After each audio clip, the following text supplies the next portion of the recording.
Okay, Assalamualaikum geng. So hari ni Abang Tubuh ada di KKT. Lama dah Abang Tubuh tak ada dekat KKT ni. So hari ni kita upgrade.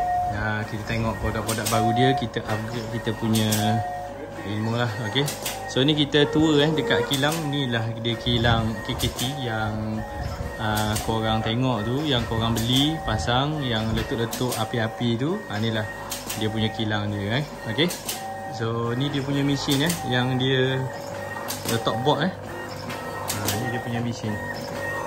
Okey, dia punya mesin ni memang steady lah. So ni dia punya printed board. Okey, dia board macam ni lah.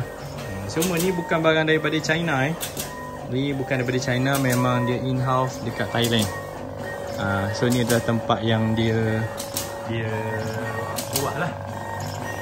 Okey, so ni dia punya tempat solder apa semua dekat dalam ni. Tempat solder ke, tempat repair ke, dalam ni dia punya staff. Okey, so atas ni dia punya office. Okey, yang ini dia punya produk dia. Okey, ni adalah produk-produk yang lama dah abang buat hari, tapi ni lah magic. Dia dah start buat EV benda-benda yang lama yang biasa kita tengok tu macam KKT Fizz, Zezuz, ni standalone. Ni ada dua, ni adalah standalone untuk gasoline.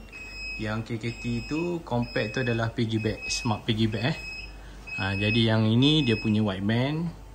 Okey, wideband kita tak buat masuk, tapi kalau ada permintaan boleh lah. So yang ni mini standalone KKT ni di discontinue. Yang ni masih ada. Yang ni pun dah tak buat.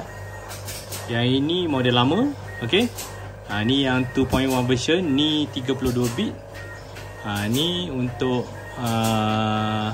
OBD, untuk ni lah. Dia ada magic battery.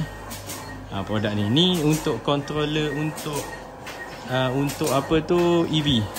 Okey, so yang ini ni pun dah tak buat dah. Tapi kalau ada permintaan yang melebihi 50 ke apa semua, mungkin dia akan buat balik. Ni yang produk yang lama KKT compact yang lama. Okey, ni juga dia ada ignition manager, fuel and ignition. Ni barang manggil warna gold ni. Okey, ni dia ada, ini yang lama ni. Ni yang lama KKT compact yang lama Okey, so itu saja yang short video yang kita tour. Nak lebih-lebih sebab dia PNC. Kalau kita nak tengok lebih-lebih pun adalah PNC lah. Okey, so itu saja daripada Abang Tubuh pada kali ini. Assalamualaikum warahmatullahi wabarakatuh. Mantap Abu.